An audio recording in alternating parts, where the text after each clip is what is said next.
Assalamualaikum warahmatullahi wabarakatuh. Perkenalkan, saya Zulfeni Satria dari Universitas Muhammadiyah Sumatera Barat, Prodi Teknik Sipil, ingin mempresentasikan tentang mendesain bangunan gedung bertingkat 5.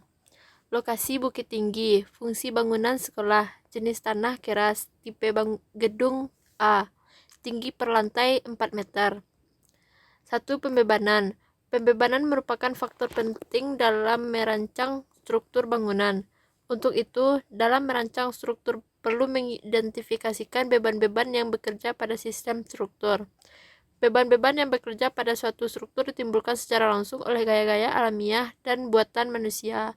Secara umum, struktur bangunan dikatakan aman dan stabil apabila mampu menahan beban gravitasi, beban mati, dan beban hidup, dan beban gempa yang bekerja pada bangunan tersebut. A. Beban mati. Beban mati merupakan berat seluruh bahan konstruksi bangunan gedung yang terpasang, termasuk dinding, lantai, atap, plafon, tangga, dinding partisi tetap, finishing, cladding, gedung, dan komponen arsitektural dan struktural lainnya, serta peralatan lain terpasang lain termasuk berat keran. B. Beban hidup. Beban hidup merupakan beban yang diakibatkan oleh pengguna dan penghuni bangunan gedung atau struktur lain. Beban hidup selalu berubah-ubah dan sulit diperkirakan. Perubahan tersebut terjadi sepanjang waktu, baik untuk jangka pendek maupun jangka panjang. Beban hidup atap merupakan beban yang diakibatkan pelaksanaan pemeliharaan oleh pekerja, peralatan, dan material.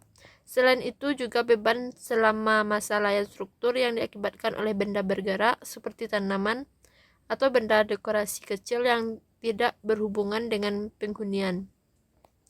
C. Beban gempa. Beban gempa merupakan beban statik ekuivalen yang bekerja pada gedung dan bagian gedung yang menurunkan pengaruh dari gerakan tanah akibat gempa tersebut. Selanjutnya, daftar beban yang bekerja pada gedung dapat dilihat seperti yang di bawah ini. Selanjutnya, kombinasi pembebanan. Beban kombinasi dapat dilihat pada tabel. Untuk input pembebanan ke dalam software ETABS, kombinasi pembebanannya dijabarkan dapat dilihat pada tabel. Selanjutnya, preliminary desain struktur kolom. Perencanaan kolom menggunakan persamaan 2,2 dengan persyaratan H min sebesar 300 dan nilai B per H tidak boleh lebih dari 0,4. Oleh karenanya, penampang kolom yang digunakan adalah sebagai berikut. H sama dengan 600 mm besar dari 300 mm. B sama dengan 600 mm. B per H sama dengan 600 per 600 sama dengan 1 besar dari 0,4. Dari nilai di atas menunjukkan bahwa ukuran penampang kolom yang digunakan adalah 600 kali 600 mm. Selanjutnya, pemodelan struktur pada SAP 2000. Permodelan struktur menggunakan SAP 2000 di mana geometri struktur 3 dimensi ditunjukkan pada gambar di bawah ini. Selanjutnya, pemodelan struktur portal view pada SAP 2000 dapat dilihat pada gambar. Selanjutnya, dana struktur pada SAP 2000 dapat dilihat pada gambar. Selanjutnya, pendefinisian beban dan kombinasi pembebanan yang diinput pada SAP 2000. Material yang diinput pada SAP 2000 adalah beton VC 25 MPa dan tulangan VY 400 MPa. Input material tersebut ditunjukkan pada gambar di bawah ini.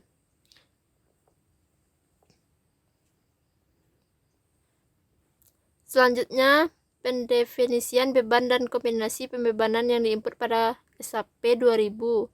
Beban-beban yang perlu kita input antara lain dead load, super dead load, dan live load, seperti terlihat pada gambar.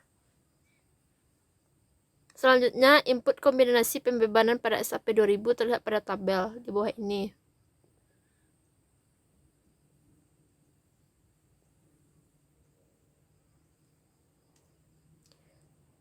Selanjutnya, input beban-beban pada struktur bangunan. Beban-beban yang diinput adalah beban SDL, yaitu berat sendiri struktur, dan LL, beban hidup, terlihat pada gambar. Selanjutnya, hasil analisis gaya dalam, terlihat pada gambar. Selanjutnya, rekapitulasi gaya dalam balok dan kolom pada SAP 2000 terlihat pada tabel. Selanjutnya, hasil analisis reaksi perletakan terlihat pada gambar. Mungkin sekian hasil dari presentasi saya, terlebih terkurang saya mohon maaf. Saya sudahi dengan Assalamualaikum warahmatullahi wabarakatuh.